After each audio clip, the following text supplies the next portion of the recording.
Good morning, everybody, from a bitterly cold UK. -6 here this morning. I'm going to go out and clear the missus' car with ice. No snow as yet. Morning, Kay. Keeping warm, mate?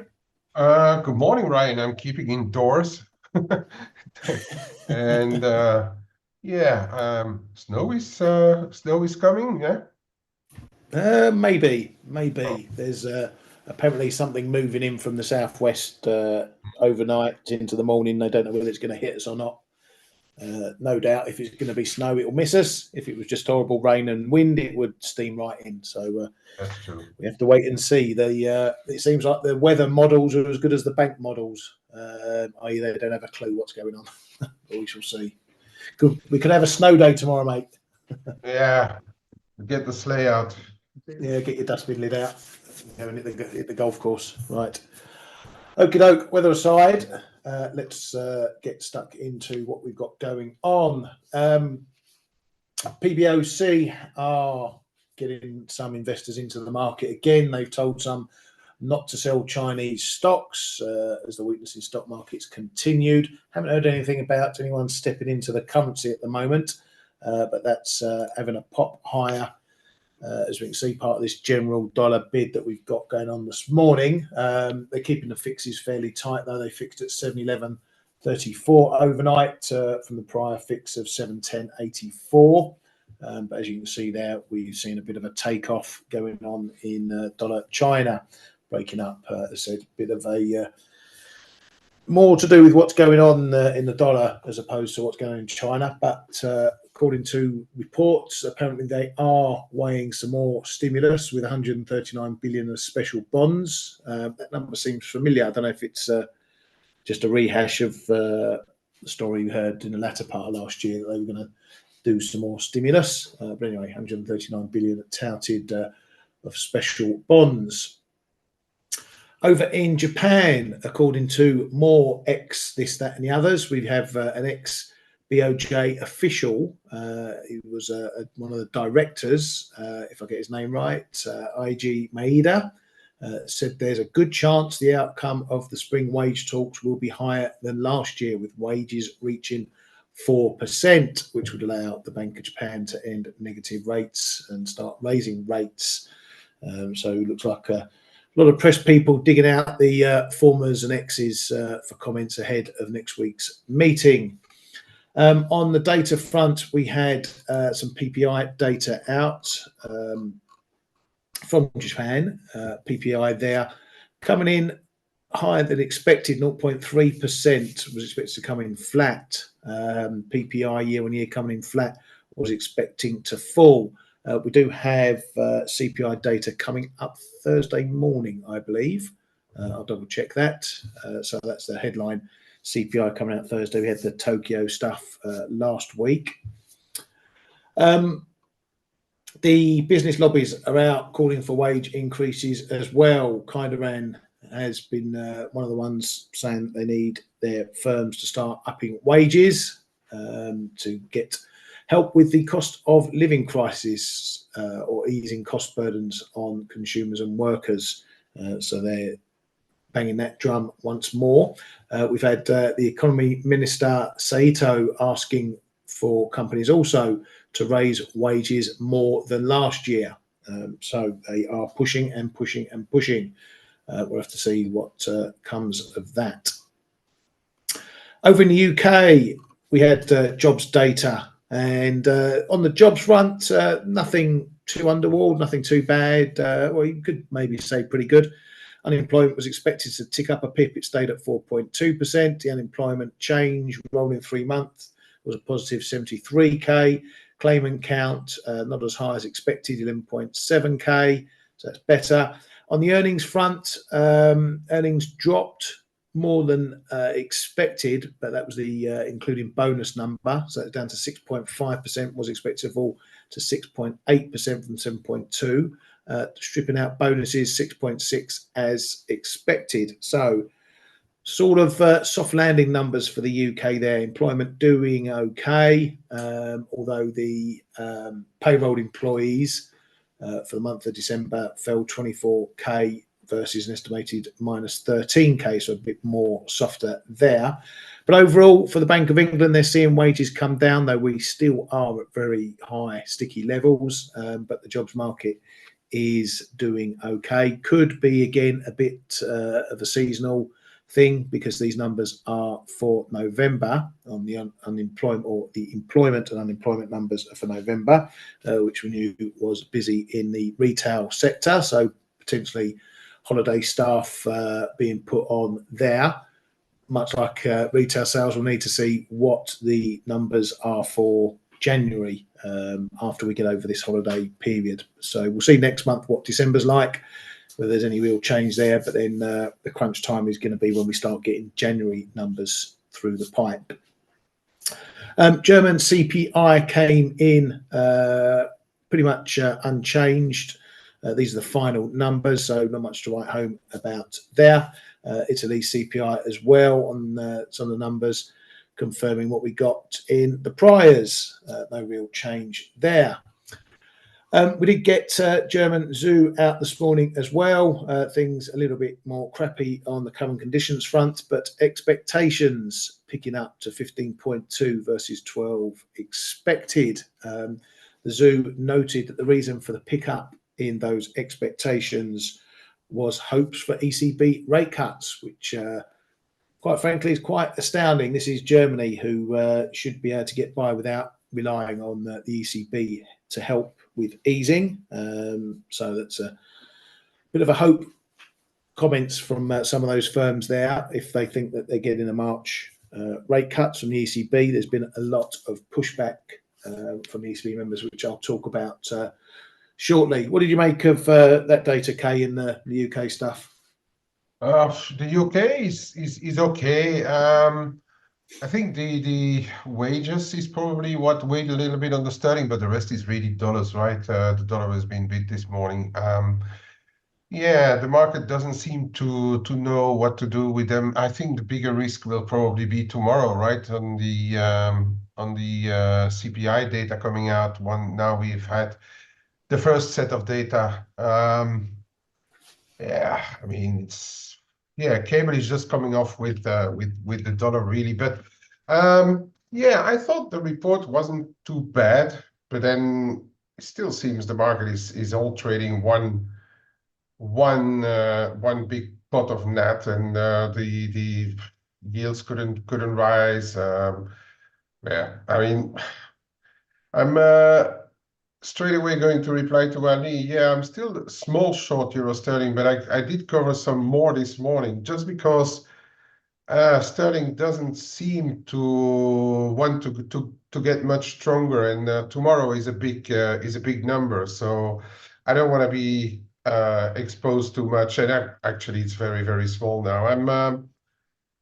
I'm really much more neutral on the sterling than I was positive the past weeks or even months, just because it can't advance anymore. We saw data out of Europe, bit weaker zoo, some of those yesterday's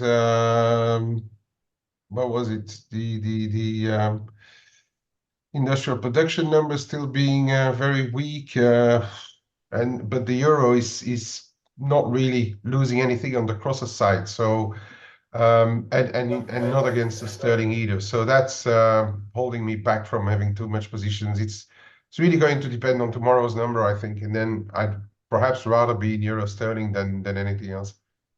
Yeah, it looks, we'll talk about prices obviously in a moment, but it looks like it's the usual speed thing, cable going more than euro dollar when the dollar's moving. Yeah.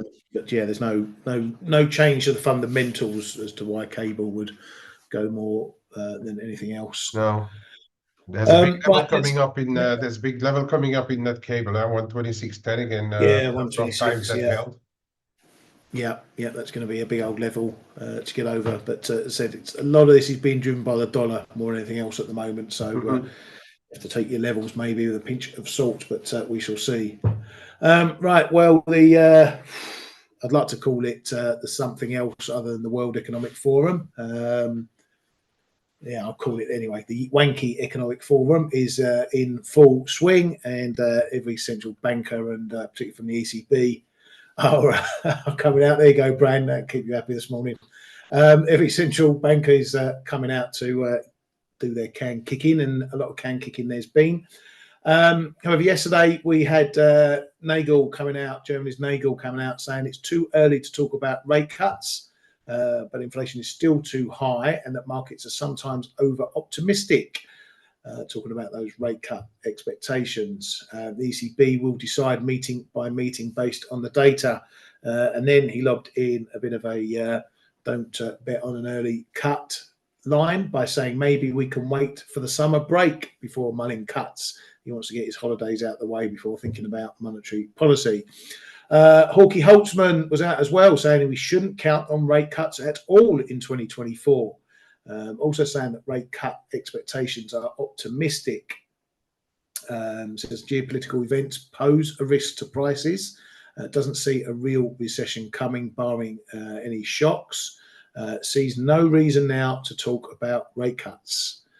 ECB's Herodotou says we need a lot more data available during the first half of the year before we can make future decisions. You're getting the theme here. A lot of ECB pushback against early cuts. ECB's Villeroy says rates shouldn't be higher than today. And again, it's too early to declare victory over inflation, and that there's no haste regarding any rate cut decision. We should be patient. ECB's Centino, we need to be prepared for all topics, including rate cuts. He's one of the big doves over there. Says recent data have confirmed debt projections, but inflation was slightly below forecast. Inflation is coming down sustainably, and we should not be worried about resurgence of real wages. Q1 growth could remain around 0. ECB's Valimaki says inflation is on the right track, but the job is not done, so restrictive monetary policy is still called for. On those inflation expectations, latest ECB survey has 1 year expectations down at 3.2% from 4%, 3 year expectations at 2.2 from 2.5% previously.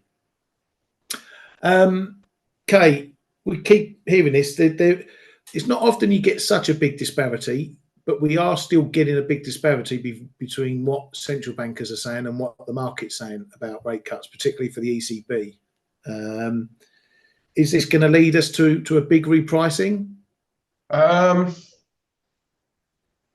it has been already ongoing because the differentials between the US and the EU rates have come down, which in theory should be a bit supportive for the euro, but nothing happened. So that still means that the dollar is more eyed than anything else.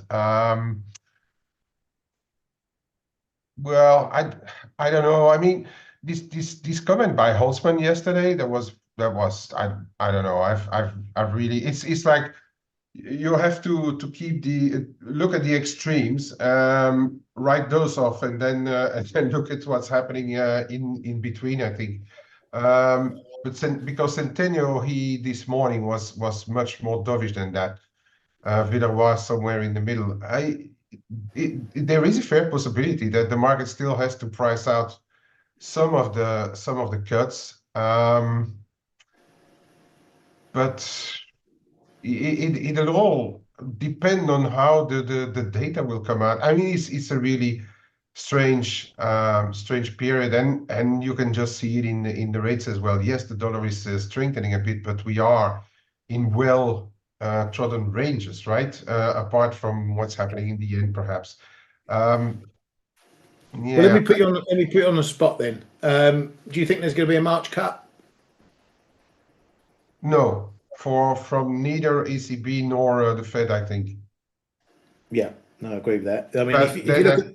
Yeah, then I come back to what I've said. I think Q2 is going to be the big quarter for what's going to happen on everything rates. What is rates concerned? Yeah, I agree with that. I don't think there's going to be a March cut from either, unless inflation has got a two handle or in the mid 2%. And we've only got what 8-9 weeks until the March meetings, so it's not, you know, sitting here right now looking at the data, you can't see why they'd cut on the current numbers. But unless inflation absolutely craters, as I say, and we start seeing a two handle, and that includes the core as well, I can't see cuts coming at all. So I think the market is going to be having to do a bit of a reprice, if only for March, because it's just not going to happen now. What sort of reprice that is, I don't know. You know, is it going to mean euro dollar shooting to 112? I doubt it. But it's more probably going to be a yield thing, I would think, than a currency thing. Yeah, and as well, because the as we say, it's still all one big trade, right? Yeah, the differentials have moved, but they're still sort of, well, 10, 20 BPs here and there, but then they're still sort of moving together, right? That's the inflation part, and then we will see a difference in growth. And Ali saying why in markets people are saying ECB will have to cut before the Fed. I think that's based on what the GDP did in 2023, right? That we were saying, okay, I mean, compare growth between the US and the EU, that would normally put pressure on EU yields of a bad GDP.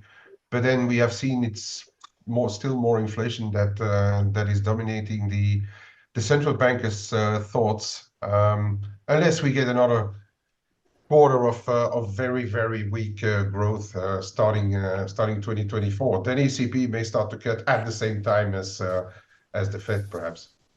Yeah, no, I think that's right. And yeah, there are. Yes, the economy is doing worse in Europe. You only got to look at Germany to see that.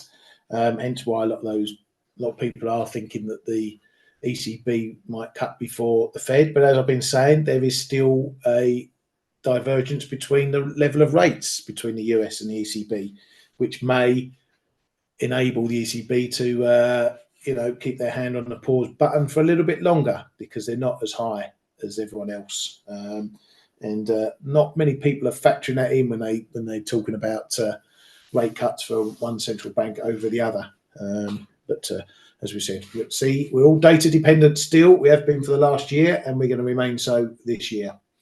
One set of people who are also data dependent is the German BDI Industry Association.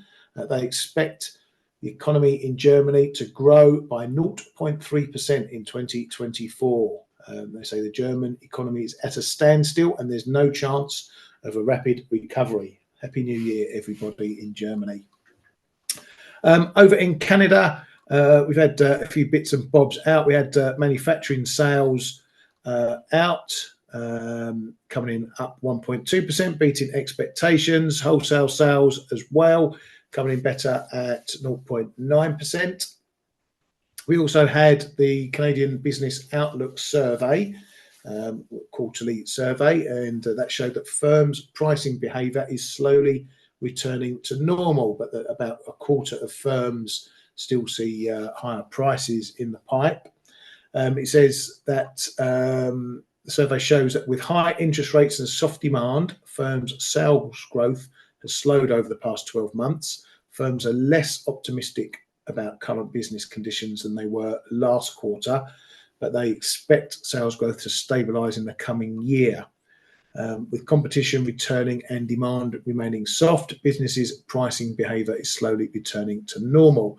There was also a consumer inflation survey that had 1 year CPI falling to 4.91% from 5.03%, and 5 year inflation expectations falling to 2.62% from 2.75%. So good news for the BOC that consumers aren't seeing inflation rising too much. We've had some more geopolitics dropping. Iran's Revolutionary Guard decided to lob some missiles into Iraq's Erbil area. They say they were targeting Israeli Mossad espionage locations. Some of these missiles or bombs dropped near US buildings as well, but nothing hit there. It has been a bit of a step up in those hostilities. Now, Iran directly getting up to antics. However, we haven't seen any move in oil on that. Quite surprising, really. I would have thought we would have had oil pushing up a bit on those headlines, but it hardly blinked last night when that happened.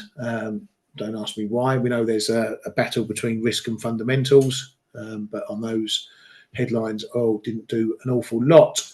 And in US elections, Trump looks like he's cleaned up in the first primary in Iowa, taking some 51% of the votes, with DeSantis second at 21%. Mainly looking at this one because it is the first primary. It could be the first stone to drop in the water and see what the ripples are like. I don't know if there's any inflection from this into what we're seeing in prices at the moment. But it looks like Trump is taking an early lead and quite a significant lead as well. So just something to put in the back of our minds as we go through the next of these primaries and who's going to be in the running for becoming the next president. The next primary thing is January 23rd, and it's both parties doing that one, but Biden's not on the ballot for the Democrats one. I don't know why, but I don't know how it all works over there, but just to keep you aware of that. Anything going off in your space, Kay?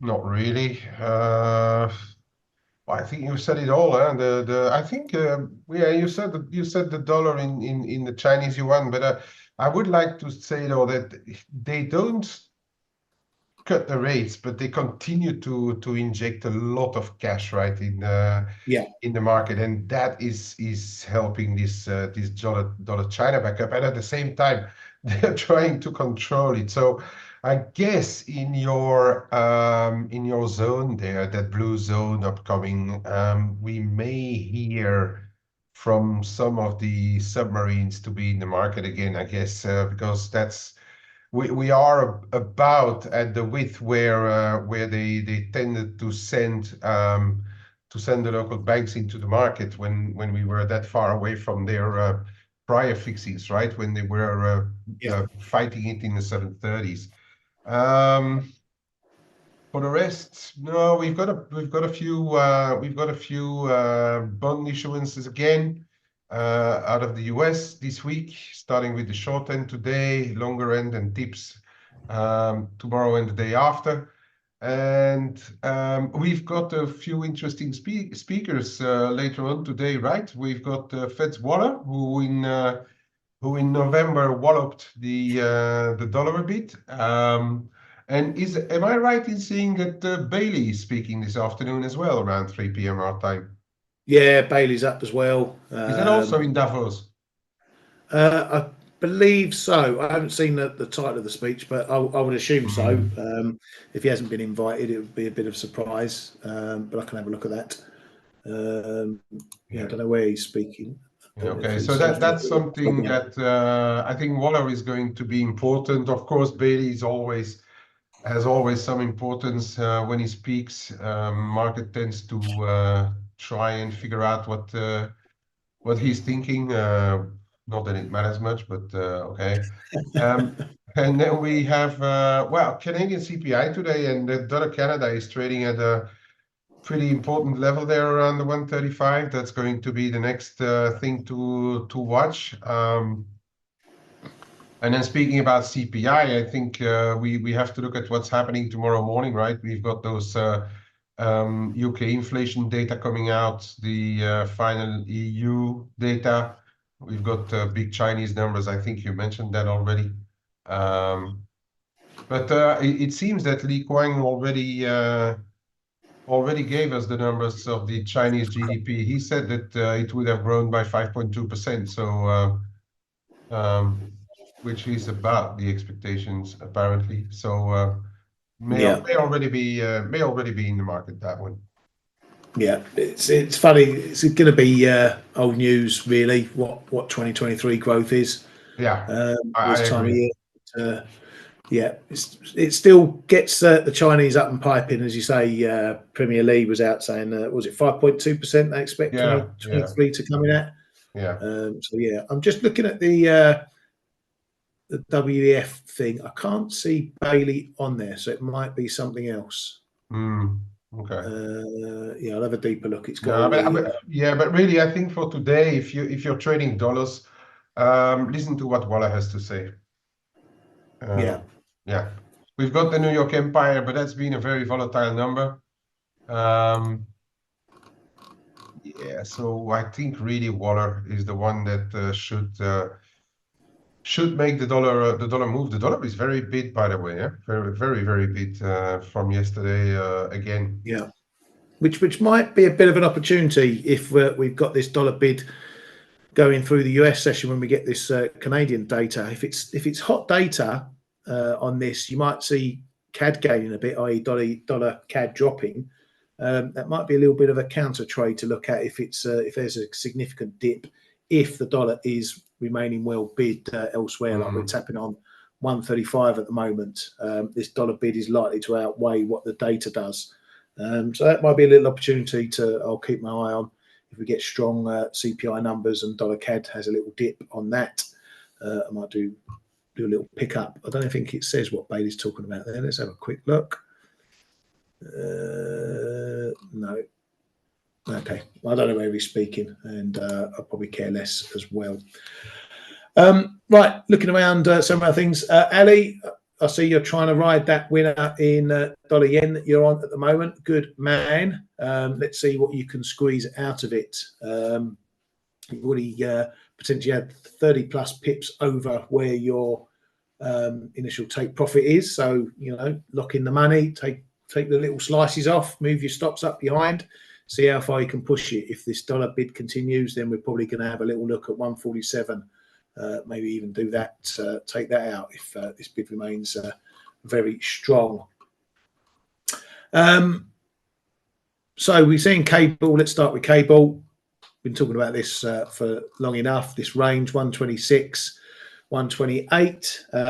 We've come down pretty close to it. 29s is the lows, so maybe we're going to get a little look down here. It'll be interesting if we test here and hold it. Then that sets us up potentially for the range holding and a bit of a bounce. But whether we get too far on that bounce with the CPI due tomorrow is another question. So it's funny. You get a range that you can trade pretty nicely between the levels, but then suddenly you get to a level, support level down here, and you got big data coming up.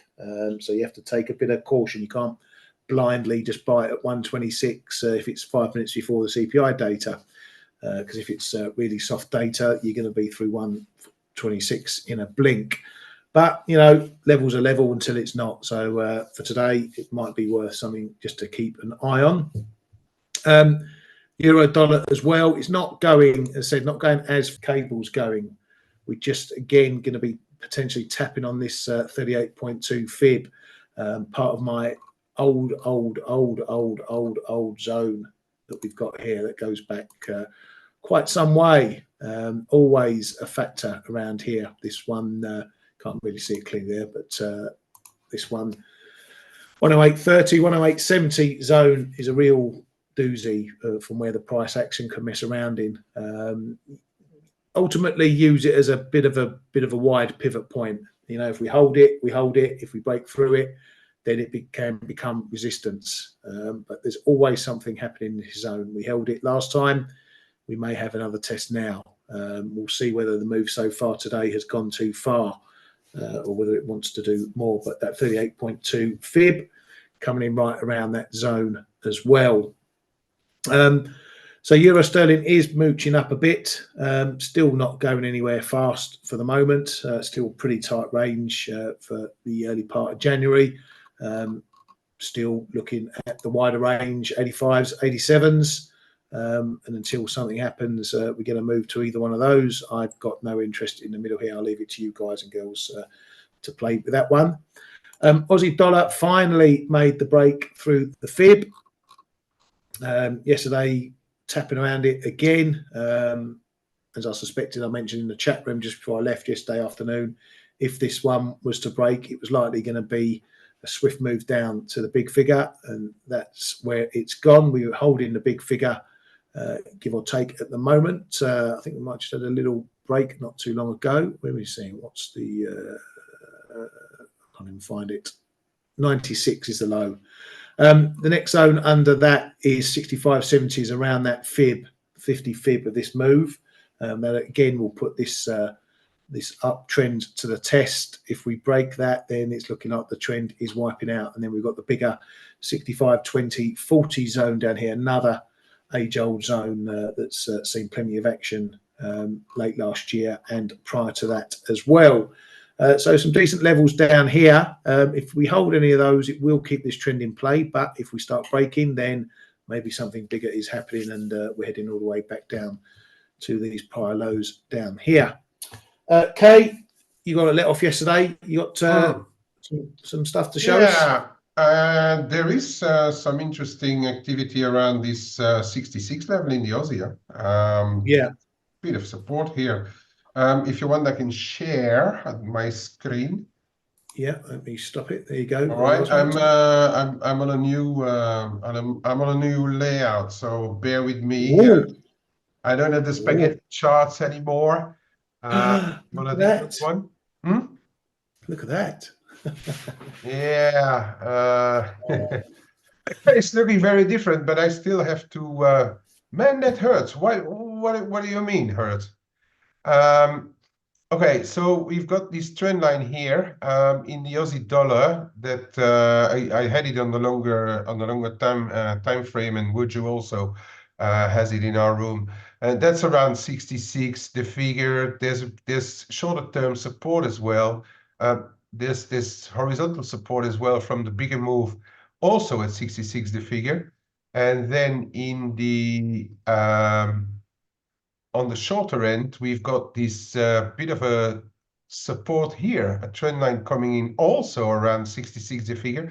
And then we have just below there in the 80s, we have the 50% of this move here. So there is a bit going on in this zone on the yeah, Derek G, thanks. On the Aussie dollar, right? And and it's not only on the Aussie. There's activity going on here as well in the Kiwi.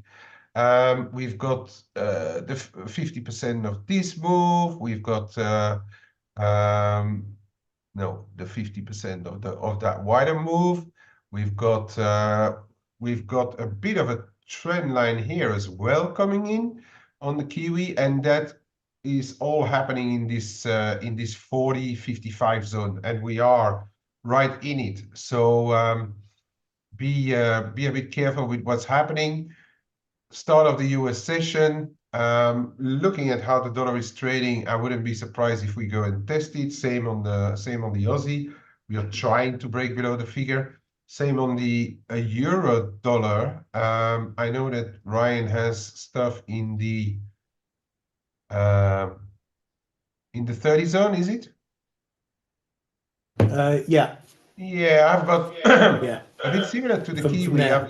So we've got a prior low here. We have broken this trend line around 109.2530.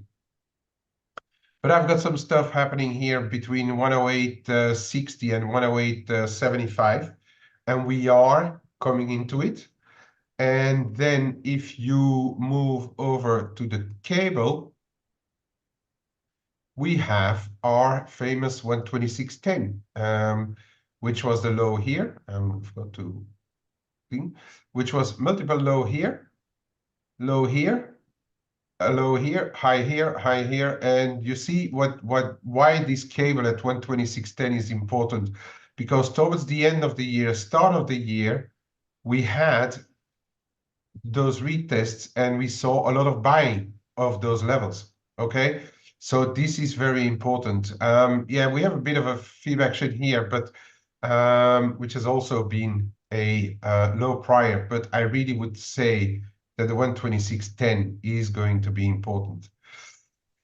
To make it back higher, I think we now have to go back above 126.60. I tried to buy it against that level this morning. That didn't work out. Let that one go. And yeah, but I'm going to be very, very careful with what is happening around 126.10. So we can see in all those currencies, we are on relatively decent levels at the same time, okay? And actually, the dollar yen is no exception because in a different way, yes, we have broken above the prior highs around this 146.10, 10.15 zone. But look where we are. We are at the top of the daily cloud. If you go through it, then I reckon we are going to trade mid 147s possibly. But you know, the Japanese, they are watching these clouds, right? So have a look at what's happening. I say today, especially. Well, we have the Empire State Manufacturing Index, but what Waller has to say, okay? Waller may have the power to have all those levels break if he's not that dovish as he was in November. So he has the power to make this break, but if he keeps his dovish stance, we may see a bit of a move back lower in those US yields, and then we probably put in a top. I don't have anything in the yen right now, but I'm very, very carefully watching that level, and that comes in exactamundo today at 146.75. Okay, so we see in all those dollar pairs we are at or just above relatively important zones. We had this dollar comeback after the year end. We printed those lows into year end, and we said like, okay, there's a possibility for the dollar to come back. But now that this is done, it does look like this was the zone where it was kind of done. And same thing if you go then back on the cable and the euro dollar. This was roughly the zone there where it was kind of done. But now this dollar is trying to push further down. Okay, so we had this zone, we had the overshoot into year end, coming back into the zone here, and we are on it. You know, I mean, this should not break, or we could be seeing a bit of a deeper push down in the euro dollar, or a higher push in the dollar as such. Okay, so these are the levels that I'm watching. Sterling yen, yes, sterling yen. I've got it here. That looks to me. Is there really a lot to say on the sterling yen right now? Yeah, I mean, we could argue that we are putting in something like this, and this. Bit of a triangle here, perhaps. If you start to get back below 185, really, on the really short term, we may see a move back lower. But I'm not sure about this pair because, as I say, I'm not sure about how much further the yen, dollar yen can go, so that may put a bit of pressure back down. But I'm not sure that I want to be short sterling either. So this one I don't have a clear view. But I would say if you look at it a little bit wider, 184.40 prior low, 184.30-ish prior high. This should be, and sterling yen moves enough to pay attention to those little bit wider levels. It's been tops here as well, right? If that starts to give way, then it's probably going to go down. For as long as we are holding here, this could also just be a bullish pennant, and we continue higher, right? So the jury is out on that one. If we start to break above 186 figure a quarter, then we are going to do a next leg higher, in my opinion. Okay, confirmation above 186.5 here. I really don't know what to do there, Reggie. If you know what to do, or if you have any bright ideas, just let us know. All right. Um, Yeah, Swiss. Okay, I need to mention it because I've got my medium term, or I had at least my medium term options on. So I was pretty fortunate to be able to buy them here. The one day before last, when we printed that around the lows on the dollar Swiss. So I bought the 85 and a half, and I bought the 87s. You're bearish. Okay. Yeah, I see. Yeah, I think tomorrow is going to be the day, perhaps, of decision making on those UK CPI data, Dereji. Um, Keep an eye on those ones. If those ones would give you the impulse on stuff like sterling yen. So back onto this dollar Swiss. So we had this break above 85 and a half. All right. That was my first level of my first call.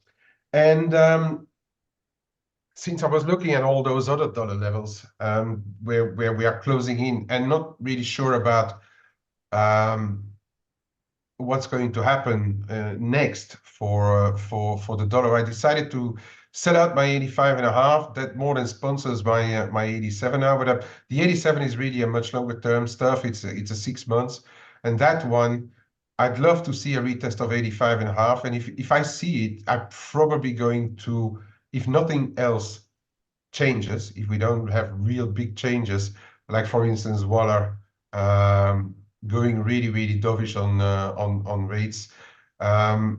If we get it back down there, I may add again to the 87. I sold out the 85 and a half this morning just to bang those pips, right?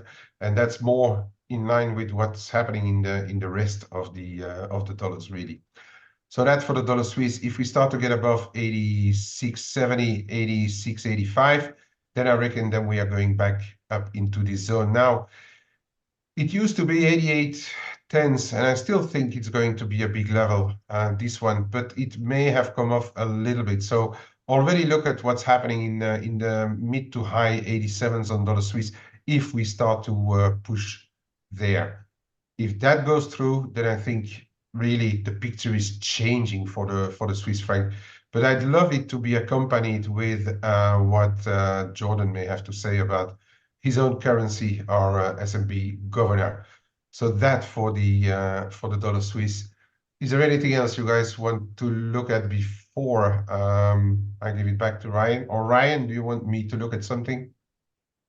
Yeah, you want to keep an eye on dollar mex Yeah, this as is one well. that I did I not thought, yet. yeah, I thought yesterday we might begin another little mooch down. I might get some bids filled. Not to be though, by the looks of things. Oh look, there we go. Yeah, hold on. I'm just going to the dollar mix because I this is one that it's still there. So yeah, I saw your support here, right? Yeah, yeah, down at 71, the 70s. Yeah, I can't even go to the days anymore. That's because my contract expired. Yeah, here in those 70s. Yeah, okay. Yeah, we're just hitting that resistance zone, 17, 1705, 10 again. Yeah, this one here, 17. The prior highs here around 1710. This Yeah, is where well, if you're long, you wanted to break back to get back yeah. into this 17 and a quarter zone. That's if people are long. I will make sure that I have my the other ones updated for the next No worries, mate. session. Yeah. No Okay. worries. Yeah, and that's about it. Oh, the other one, though, we have to keep an eye on here. This dollar rand is again very explosive, and we are through resistance line here. And I think it's all the dollars are bid. That is undeniable. All the dollars are bid, but this one in particular is again undergoing the laws of gravity, the rand itself. And we are trying to break above those levels. So if we get a confirmation through 1895, call it 95, 90, 97. This could push a bit through. If we get back below 1885, though, could look like a bit of a false break. And that's about it, mate. For me, I'm not. This is really small in the Euromix.